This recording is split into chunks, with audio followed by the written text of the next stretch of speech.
Pessoal, eu assisti um vídeo aqui hoje do Augusto Galego sobre o jeito errado de programar com o ChatGPT. Ele trouxe umas sacadas aqui muito boas, tá? E eu preciso compartilhar isso com vocês. Inclusive, se você quer ver o vídeo dele na íntegra, eu vou deixar o link aqui na descrição. Então você pode ir lá e comentar no vídeo dele. Se você não tá usando inteligência artificial hoje, você com certeza tá ficando pra trás. Isso é uma frase que eu diria se eu acreditasse que ela é verdade, né? Eu não acredito que isso seja verdade. Eu acredito que a maioria das pessoas tá usando inteligência artificial de um jeito contraprodutivo, na verdade. Não é nem que a produtividade é baixa, é que é contraproducente. Esse vídeo, a gente vai falar sobre o jeito certo. Primeiro a gente vai falar sobre o jeito errado de usar o ChatGPT. E depois eu vou dar sugestões de como eu acho que é a maneira boa de usar o ChatGPT.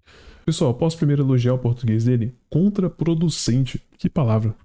Que vai ser bom pra sua carreira, pra empresa que você trabalha. Enfim, a grande questão é a seguinte: a galera tem usado o GPT e o Copilot e as IAs e o que quer que seja pra gerar código. É engraçado porque quando você pergunta pra um desenvolvedor qual a parte do trabalho que ele mais gosta, a parte que ele quer fazer mais, ele vai te responder que é gerar código, fazer código, né, escrever código. Quando você pergunta a parte que ele odeia, geralmente é reunião, revisar código dos colegas. Então, né, a única parte do trabalho que ele gosta, ele vai estar delegando pra IA, e a IA vai estar sendo pior do que ele, provavelmente, né. É um caso realmente bastante curioso, mas eu não acredito que os programadores gostam de escrever código. Antes de ele continuar aqui, você, pessoal, você que tá trabalhando aí na área, você gosta de escrever código ou você não gosta de escrever código? Qual que é a parte que você mais gosta e que você menos gosta do seu trabalho? Deixa aqui na descrição. Eu tenho provas disso, na verdade, né? Tem aqui, se você conhece essas 11 linhas de código aqui, esse aqui é o Leftpad. O Leftpad quebrou milhares, talvez milhões de aplicações, porque os programadores de JavaScript, eles odeiam tanto escrever código, que eles precisavam importar uma lib de 11 linhas pra fazer Leftpad nas strings. Leftpad, claro, é fazer com que a string tenha um certo tamanho, né? Então, supondo que eu quero que eu receba a string cat, só que eu quero, na verdade, que isso aqui tenha 5 caracteres, eu vou botar 2 espaços em branco antes do cat, né? É isso que o Leftpad faz. Essas 11 linhas de código, ao invés da pessoa nem copiar e colar isso daqui, né? A pessoa tava importando isso daqui com NPM e isso daqui quebrou a internet. Obrigado, JavaScript, vocês são muito bons. Ainda no mundinho de JavaScript, né? Tem a library Isod, isso aqui significa que os programadores não sabem usar módulo, mas, enfim, todo mundo diz que gosta de escrever código, mas eu tenho certeza que se gostasse de escrever código, não ia estar delegando pro ChatGPT, né? A questão é, surpreendentemente, diferente do que as pessoas pensam, o seu trabalho não é escritor de código, o seu cargo não é datilógrafo de código, o trabalho é desenvolvedor de software, e desenvolver software não é gerar código, já existe código suficiente no mundo. Abre o GitHub e começa a copiar os códigos ali, se o problema é código, tá cheio de linha lá no GitHub pronto, é só pegar e colar, não é? É óbvio que não faz o menor sentido essa ideia de que nosso trabalho é escrever linhas de código e só. Você tem também que colar elas no VS Code, né, no lugar certo. Então, vamos lá. Eu vou te mostrar qual que é o jeito errado de programar usando o ChatGPT, vou explicar por que eu acho isso ruim, por que Tá, mas qual que é o problema então? Vamos tentar entender qual que é o problema que ele encontrou aqui. eu acho isso ruim pra você e pra sua carreira no longo prazo, também porque isso é ruim pra empresa que você trabalha no longo prazo, embora eu não me importo muito com a empresa que você trabalha, me importo com você e com a sua carreira, a empresa, o problema é dela. O que as pessoas têm feito, tá? O que as pessoas têm feito que eu vejo que eu não gosto, não sou fã, não acho que faz sentido. A pessoa, ela vem aqui no ChatGPT, ela pede pro ChatGPT gerar uma função. Vamos pedir pro ChatGPT gerar uma função então. Please, né, por favor, porque quando as ideias dominarem o mundo, eu vou ser privilegiado porque eu era bem educado. Write quicksort in Python. Escreva a função quicksort em Python. Se você não sabe o que é quicksort, e assim, o que as pessoas geralmente vão fazer é, elas vão clicar aqui, ó, nesse botão muito conveniente chamado copy code, vão copiar e vão colar. No momento que ela fez isso, ela introduziu lixo na codebase, porque você não parou, você não leu, você não entendeu. Se você não entendeu isso daqui, nem os seus colegas de trabalho vão entender. Você não vai revisar isso daqui porque você também não revisa o PR dos seus colegas, você tá introduzindo código que você não leu na sua codebase. E eu fiz isso que eu vi porque eu tava tão confiante que o ChatGPT ia escrever lixo que eu fiz esse exemplo pra usar de exemplo como um código ruim é gerado e introduzido na codebase. Existem várias maneiras de escrever quicksort. Se você sabe algo sobre o algoritmo de quicksort, você sabe que ele é um algoritmo de dividir e conquistar, né? Ele vai dividindo um array em subarrays menores e depois ele vai reordenar esses subarrays num subarray maior. Pra não ficar recriando esses arrays múltiplas vezes, né? Eu vou usar ponteiros pra me localizar dentro do array. Aí eu consigo economizar bastante memória. Qual que é o problema aqui do código que o ChatGPT gerou? Ele gerou uma função recursiva, porque o quicksort aqui tá sendo de maneira recursiva, né? A gente sabe aqui que quicksort, no caso médio, é odd n log n, e ele recursivamente tá criando arrays. Cada vez que ele chama essa função, ele vai chamar essa função n log n de vezes, ele vai criar 3 arrays. Faz sentido isso? Isso é horrível. Esse código, performaticamente falando, tá muito ruim mesmo. E eu só sei disso porque eu sei de quicksort, eu entendo como fazer um código otimizado, eu entendo que é péssimo eu fazer uma função recursiva e dentro dessa função eu crio 3 arrays nessa função e eu chamo a função de novo. E o próprio ChatGPT vai saber disso. Quer dizer, se eu entender o código, eu li o código, eu entendi o código, eu consigo explicar pra ele porque o código dele é ruim. E aqui, pessoal, ele deu um exemplo de um código que foi feito de uma forma não otimizada. O código vai funcionar, e esse aqui pode ser um problema também. Para quem é iniciante, o cara nem sabe que ele tá tendo problema de performance, porque ele só copiou, funcionou, e ele acha que porque rodou é um código bom. Só que não é bem assim, né? Como a gente vai entender um pouco melhor aqui agora. Ó, você está criando múltiplos arrays em cada chamada de função. Por favor, reescreva esse código de modo que use menos memória e seja mais rápido. Vamos ver o que ele vai fazer. Ah, olha só, eu tô correto, né? A gente pode otimizar a quicksort implementando, ao invés de criar novas listas em cada passo, a gente pode fazer uma versão in place do quicksort que modifica o array original, ao invés de alocar espaços de memória novos, né? Olha só que bacana. Agora, ele faz a implementação do quicksort decente, que de fato não torra a memória à vontade. Esse é um exemplo tosco. Esse é um exemplo um pouco tosco, que eu já sabia que ele ia me dar código ruim, né? mas pra mostrar como o próprio ChatGPT sabe que o código dele é um lixo. Ele te fala que é um lixo. Se você perguntar, ele vai te dizer também que o código dele é ruim. Se você, toda vez que ele cuspir um código, pede pra ele apontar quais os possíveis defeitos e pra ele otimizar. Ele geralmente vai cuspir um código melhor depois. Mas Eu concordo 100% com o que ele falou aqui, e eu já consegui, claro, usar o ChatGPT para gerar código, que é super útil, mas eu já sou programador há praticamente 10 anos. Mas para você que é iniciante e só copia o código e vê que tá funcionando, você vai achar que tá tudo certo. quais são os problemas aqui desse approach, né, de pedir pro ChatGPT gerar código? Se você não entende o código, você não sabe se o código é ruim ou não, né? O ChatGPT, ele vai conseguir cuspir ali um código e como você não tá revisando, como você não entende, você pode estar introduzindo código ruim na Codebase. Esse é um dos problemas que eu tava demonstrando. O segundo, que é um que eu tava elucidando quando eu falei que já existe código suficiente na internet, é que o seu código não necessariamente vai se adequar à Codebase, né? Toda Codebase tem padrões, tem design patterns, o código que o ChatGPT cospe não necessariamente tá obedecendo essas regras e convenções da Codebase. Pode pensar que isso E Codebase, para quem não sabe, é basicamente a base de código, ou seja, o código que tem dentro do seu projeto. não é um problema muito grande, até você esbarrar num arquivo de PHP com 100 mil linhas. Aí você começa a entender o que é fazer código que dá pra dar manutenção, né? Se você não entende o código, muito provavelmente vai ter baixa manutenibilidade. Vai ser muito difícil de dar manutenção pra isso. Principalmente se você tá gerando código e não tá revisando. E aqui, o quarto problema, tá? Que eu acho que é o mais grave de todos, é que você não aprende. E esse quarto problema ele é o mais grave porque é o seguinte, vai chegar um momento que gerando código assim com o GPT, se você tentar, sei lá, pega aí e tenta clonar o iFood usando o ChatGPT. Alguma hora ele não vai conseguir corrigir o seu problema. Ele não vai conseguir consertar, ele vai esbarrar em problemas que ele não sabe te guiar, ou ele vai ficar travado, ele vai ficar em loop numa tarefa muito difícil. E para uma coisa até mais simples, isso aqui pode ser um problema. Se você pedir para ele criar, por exemplo, um sistema de gestão de usuário, ou uma coisa mais simples, sistema de cadastro de usuário no Django, por exemplo. Se você pedir para ele criar, ele vai te dar todos os códigos necessários para você colocar ali, copiar e colar e fazer uma aplicação que faz isso. Só que, o que você tira de fato de aprendizado disso? Se você recebe essa tarefa, por exemplo, no trabalho, eles pedem para você criar um sistema de gestão usando o Django, e você vai lá, gera tudo no ChatGPT e manda. O que vai acontecer?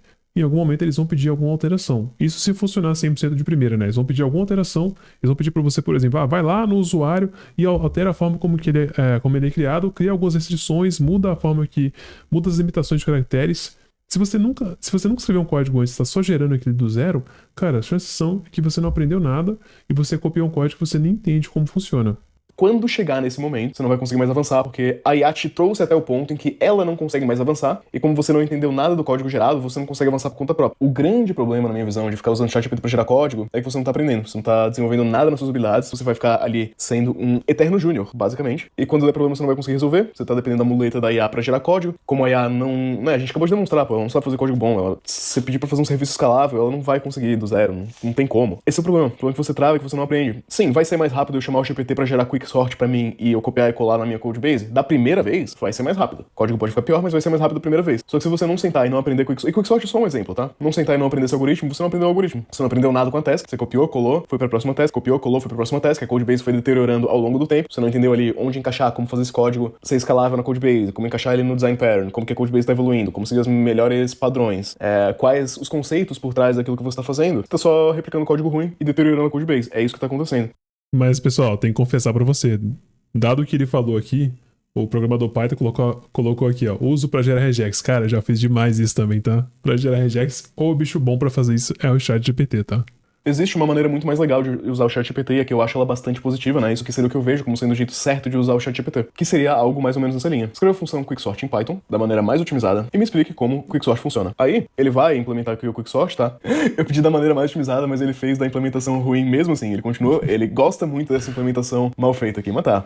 O legal é que pelo menos com a explicação aqui, você vai entender o que tá acontecendo, né? E ao invés de clicar aqui no copy code, eu sugiro que você digite linha por linha, porque aí isso te força a fazer as coisas mais devagar e a tentar entender o que de fato tá acontecendo linha por linha e você mesmo identificar se faz sentido ou não. Tem outra maneira bem legal de usar o ChatGPT, que é o seguinte: você pode pedir pro GPT iterativamente ir construindo contigo alguma coisa. Então, um exemplo aqui. Quero criar um serviço de listas de e-mails usando Golang hosteado na AWS. Eu quero que o custo seja baixo, a disponibilidade alta, me guie etapa por etapa em como criar esse projeto. Vamos começar com o MVP, que é só uma página para as pessoas colocarem o e-mail dela. Eu dou enter aqui, e nisso aqui o ChatGPT, ele funciona como uma espécie de segundo cérebro, assim, pra você ir discutindo as decisões de arquitetura, tentar entender o que o ChatGPT tá sugerindo, por que ele tá sugerindo aquilo, e usar ele como ferramenta pra dar ideias e pra discutir o porquê ele tomaria aquelas decisões, tentar entender essas decisões, faz muito mais sentido. Isso aqui vai te ajudar não só a criar esse projeto, né, no exemplo aqui foi um MVP de e-mails, mas também entender como é que ele tá tomando essas decisões. Esse entendimento, ele pode acelerar bastante o seu aprendizado. Então, nisso aqui eu acho que é super útil o ChatGPT, tá? Se você tá tentando criar uma automação, por exemplo, vai entrar num site, buscar uma informação e depois baixar isso no seu computador. Só que em algum momento você descobriu que você tem que, por exemplo, você não quer que o navegador apareça. É legal você conseguir, por exemplo, colocar o seu código ali e perguntar, né? Pedir, olha, eu preciso fazer tal alteração. Como que eu poderia fazer esse tipo de alteração? Você poderia me explicar como que eu posso fazer essa alteração do zero? Por favor, me guie em cada um dos passos.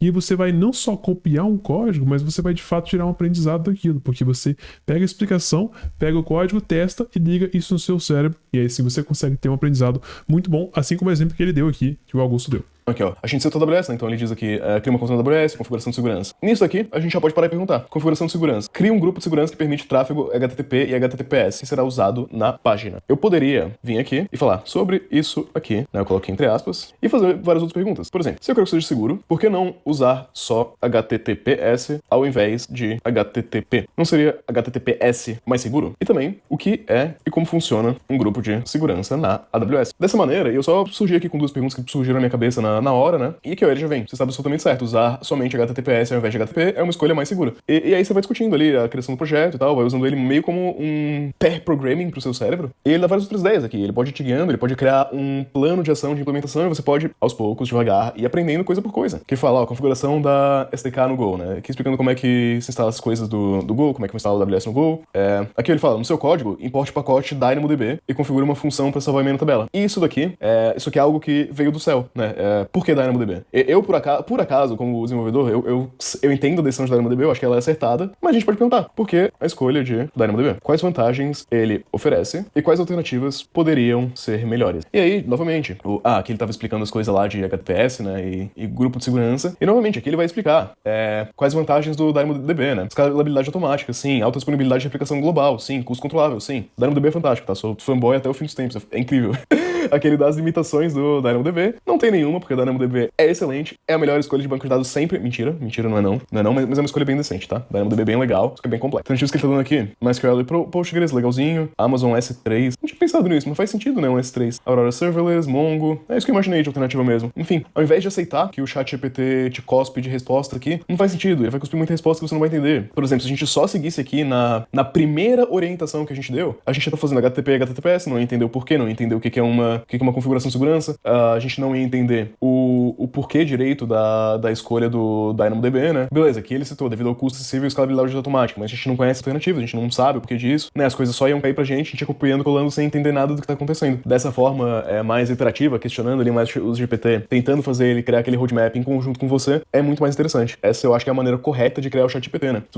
E o que ele tá falando aqui, pessoal, pra mim é super válido, tá? Por isso que eu queria muito trazer esse vídeo pra vocês, porque olha o conhecimento, né, que muitas pessoas não têm hoje, elas usam o ChatGPT de forma intuitiva, mas a realidade é que vocês precisam desse conhecimento que ele tá passando aqui. Você tem um problema no seu trabalho, tipo assim, minha query tá lenta. Ao invés de copiar e colar a query no ChatGPT, você pergunta, minha query tá lenta, por onde você acha que eu começo a olhar pra procurar e debugar a lentidão na minha query? De repente você pode até colar a query ali pra ele explicar a query linha por linha, pra você entender o que tá acontecendo de fato, e depois tentar consertar. Não precisa ter pressa em tirar código rápido. Código não é escasso. Código tem basicamente infinito na internet. O que é difícil mesmo é a compreensão do problema, a criação de uma solução boa que faz sentido não só para o problema, mas para o contexto onde você está, para sua codebase, para sua empresa. E você tem que entender também, porque enquanto você está evoluindo como profissional, quanto mais conhecimento você vai agregando, né, mais rápido você resolve os problemas, mais valioso você fica. Aqui, até argumentando em linha para a empresa. Se a empresa quer que você entregue as tarefas hoje o mais rápido possível, a sua velocidade ela vai ser X para sempre, você não vai evoluir. Se ela quer que você entregue as tarefas de uma maneira que você melhore também, sua velocidade pode ser mais devagar do que X, só que ao longo do tempo, conforme você vai melhorando, você vai entregando cada vez mais rápido porque você está aprendendo com cada entrega. E vai chegar um ponto no futuro em que você vai ser muito mais rápido ao aprender todos os conceitos devagar, um por um, do que você teria sido se você tivesse só copiado tudo do GPT e ficado tentando resolver as coisas, porque alguns dos problemas o GPT vai demorar horas. Você vai precisar ficar pedindo pra ele gerar código uma vez, duas vezes, três vezes, quatro vezes, e testando esse código e buildando, e aí a build falha. Enfim, a maneira errada de usar o GPT é usar ele como um gerador de código do além que cospe código. A maneira certa é usar ele como um pair programming, basicamente.